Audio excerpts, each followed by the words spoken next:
6:39 a.m. Is that the right time? Yeah, that's right on, yeah. 6:39 a.m. March 24th. We're just leaving the Holiday Inn in Annapolis.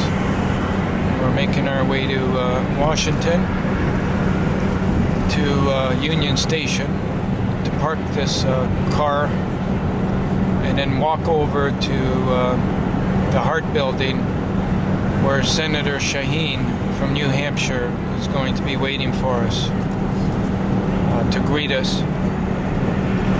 And so we're all ready for that. She's going to give us the official welcome, the official stamp of approval, and that'll be maybe the first of many more others to come. So whether we get some footage inside or not, I'm not sure. We got to play that by ear. And we're bringing the torch in with us. They got a few of their photographers there, so they're going to be taking pictures. And so we just got to try and keep a smile if we could, you know. That's about it. You doing okay, eh, Glenn? Oh, yeah, I'm straight, yeah. Okay, yeah. good. All right, talk to everybody after.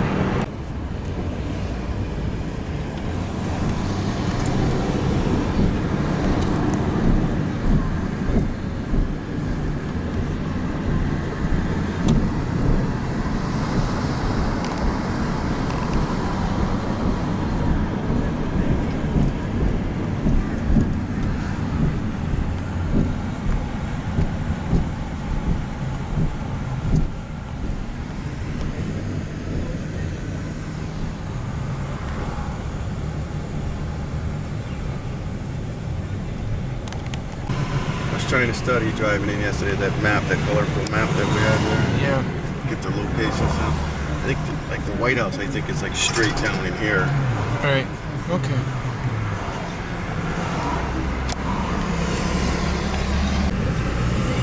Our job will be just to find a parking space when we get to the station.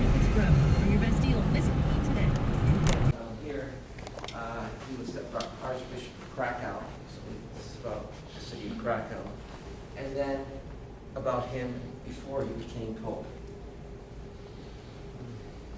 Then the statue of his parents leads into pictures of him as a boy and young man. On these two pillars, we talk about the more modern history of Poland in the 20th century, Nazi occupation, and communist rule, and the barbed wire symbolizing both the concentration camps and the Iron Curtain.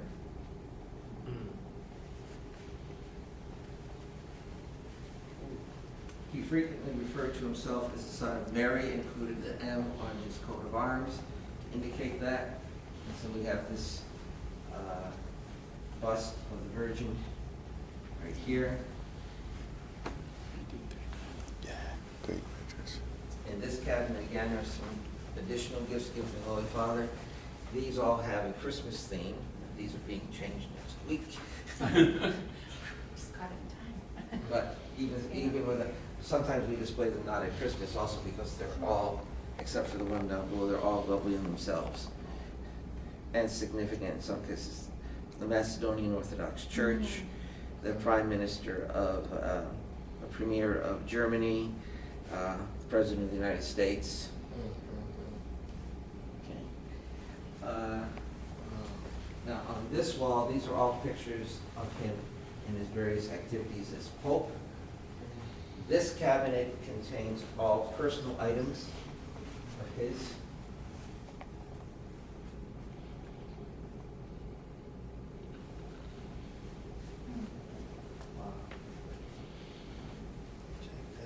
Do you mind being on camera? You okay? All right. Would you be able, afterwards, like outside or something, to just say a couple words? Yeah. Okay, thank you. Sure. All right.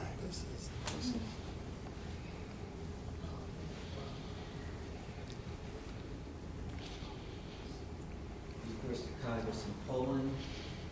These are, again, gifts given to Holy Father, most of which are religious in nature, not quite all, but most.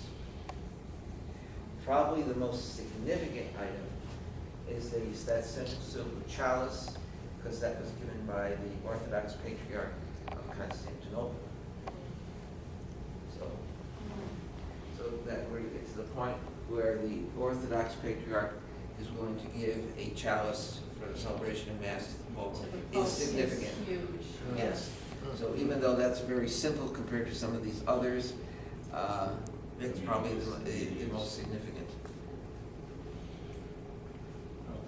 Linda in her dealings is familiar with a Greek camp up in New Hampshire, and she runs more of her retreats out of the Greek camp than we do in any other facility. And then the other pictures over here are all from the Holy Father's wake and funeral, some of which never were made public before. Particularly where they were sealing the casket into the tomb.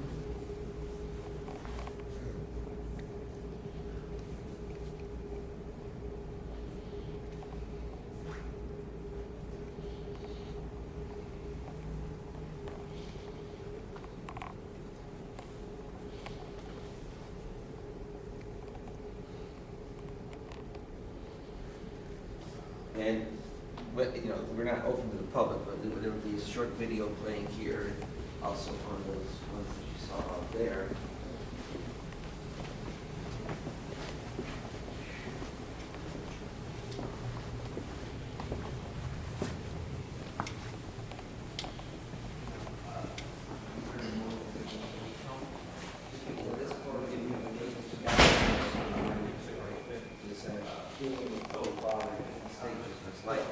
Here when he was a boy with his parents, again surrounded by more pictures of the same time period. This where he is the Archbishop and Cardinal in Krakow, with Cardinal Brzezinski. And then it just become up here, this is more middle time, and that statue is more at the end of his life. And again, some additional pictures of the Holy Father. And also, I'm making a pen, I'll track the Visiting various places around the world. agenda press release. And then I'll send it to you. Must be kind of unique sitting in that position of people in Poland wanting his personal, you know, life effects and so forth, people here in Washington, people in Italy and so forth, all after a bit, you know. Well, basically, most of the things, just about everything we had came from the Holy Father through his secretary, who's now Cardinal Jewish. Yeah. But I think Cardinal Jewish also kept some items to bring back to Krakow. I know on my list, And since he did was Pope for over 25 years, yeah. there's quite a few items. Quite a few things, right?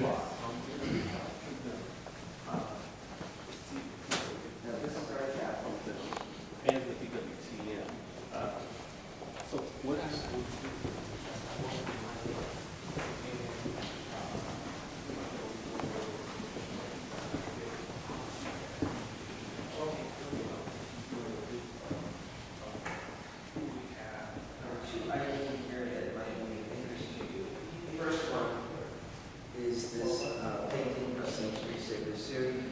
done by our own sister.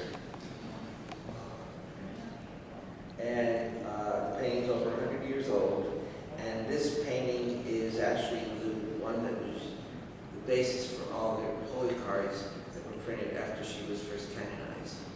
So many people look at this and think the painting looks familiar to them, and it's because that was the holy card of St. Teresa de Syria for decades, and it's from this painting. The other thing you might find interesting is this copy of the Black Madonna, which is Jehovah, that was given to the center. The covering is called an oak-line. In Eastern Europe, both Catholic and Orthodox paintings many times have an oak-line where everything is covered except for the face and the hands, and the rest of the painting is produced in gold, silver, and jewels, which is what this is made for. This was given to us by one of our trustees. And it's the women in the family donated some of their jewelry. And so somebody said, well, look at this, what was it, real? And I said, yes, it's real. Yeah, it's incredible. And the actual painting in Czestochowa has actually 4 or 5 oak glass that they changed by the season. Yes. With very different colors and arrangements and things like that. So.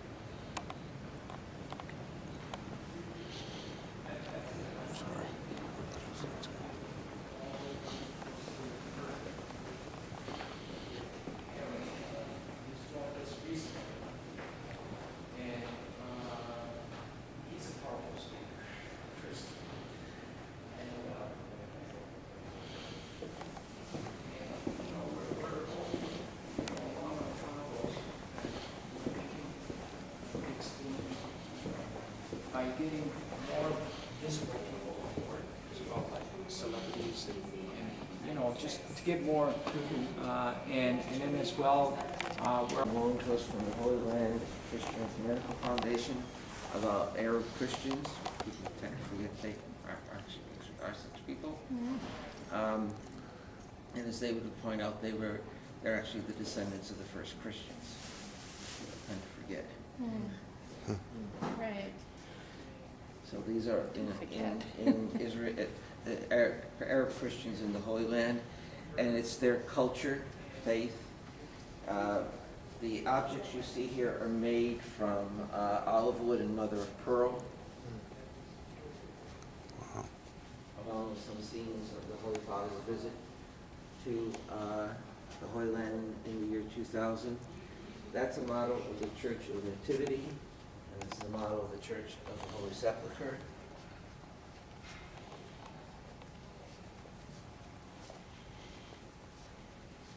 There is an exhibit hall there, but that is literally, we have paintings on the floor right now, so I can't take them in there. They're in the process of being hung up. We're coming to open this Friday. You might be interested in this. This Last Supper you see here was a gift of Yasser Arafat. Which usually surprises people. And most people don't know that his wife is Catholic and his children were raised as Catholic. You knew that. Wow, good for you. And most Right. people, I was pretty sure when he was high school, then, you know, he was alone, you know. you're from Braintree, Massachusetts. You know the place. Yes, I do. Wow. I taught him Roman Catholic for Oh. about 20 years. Yeah, we used to So- play you guys in ball and so Yes. forth all the time. Yeah, I Not me. graduated from Archie's in 1962. A little bit before me, but It's another connection to all this. Look at George and I have been talking about the chain connects. It doesn't But go anyway, everywhere we go. When you'd always hear about, especially in the last later years when he was confined in Ramallah, and the Israelis would not let him go to Bethlehem for midnight mass, and people, well, why did he want to go? Well, that gave him a chance to meet up with all the Arab Christians, and his wife wanted to go. So he two birds with one stone. He made his wife happy, and actually I think that was probably even I was more. gonna say, and we know who. So I somehow have a feeling that his choice of gift was somewhat influenced by his wife. Again, most people were not aware of the fact. Didn't know that.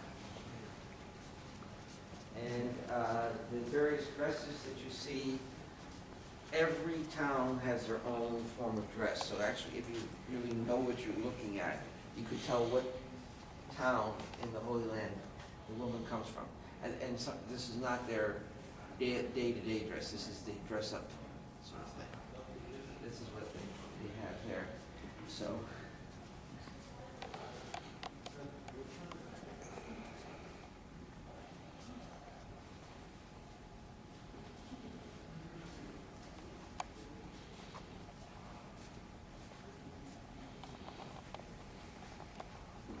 And you tell me. Okay. All right, we're recording.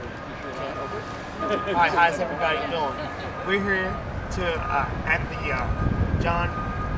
Pope John Paul II Cultural Center, having a wonderful time and experience. We've just been illuminated by the Spirit of God. We walked through the museum. We've had a personal presence of, I believe that was Father, is it Joseph's. Brother Joseph took us through a tour of the whole institution and had a chance to really experience and be illuminated by the Spirit of God. It was an absolutely tremendous experience, and I'm honored and I'm privileged and I'm proud to be here with family and with friends, and this has been a divine blessing, and you have to experience it for yourself. So I love all you guys. Thank you for this opportunity, and thank God for this appearance that we've had here today, and God bless. You're on record. Wide angle lens for this guy, you know. Well, I'll give you a wide angle. Me too. All right, folks. 3, 2, 1. Let her rip. Morning, folks. You've seen me before if you've been following this website. I drove George for about 18 or 19 days from Buffalo, New York, up through the northern New England states, back down to Connecticut. We're here today with him in Washington, D.C. on the 24th of March, and we're at the Pope Paul II, John Paul II. Marvelous tour of this place. You're very supportive of the organ and tissue donation movement we're representing here. And Linda has a few words like to say. Well, we've come full circle. This is pretty exciting for us. It was actually very moving, and I would agree that you need to come. You need to see this for yourself. You need to feel it for yourself.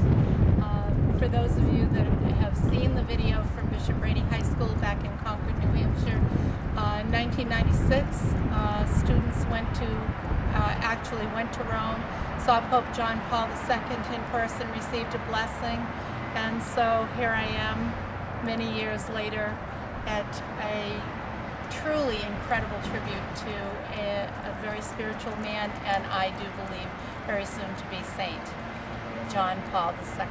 And so I absolutely invite you and encourage you to come and see this for yourself. Thanks. Thank you. Thank you. Okay, anytime. Let her rip, like you said. It's March 24th. It's my 30th day with George. 1 month ago today, I signed on as a volunteer driver, having the best time of my life. It's the best thing. Life 101. I want to thank George. I want to thank Aaron Pell. bless you. I want to thank the Fairbanks for coming down. I want to thank the Pope House for putting us up. And what a great time. What a great time. Brother Joseph, John, Dr. Dempsey, everybody, thank you very much. And we'll be back in a few weeks. Wow. See you on the road. Wow. Okay, so here we are in Buffalo on the I-90 North, making our way to the Peace Bridge to enter Canada. Our home and native land, true north, strong and free, back to our turf. That's our turf, right? We're native Canadians, proud of it, and we're returning back. I'm returning back for a temporary, not David's not for, but I am just returning temporarily. And make sure you stay on this left, not exit until we get to exit 9, and we're making our way slowly but surely. And I'm gonna be returning back in 3 weeks. On April 24th, I'll be back in Washington. But what we want to say is this, that I am re-energized, refocused. We have a new vision that was revealed while we were in Washington at Pope John Paul II Cultural Center.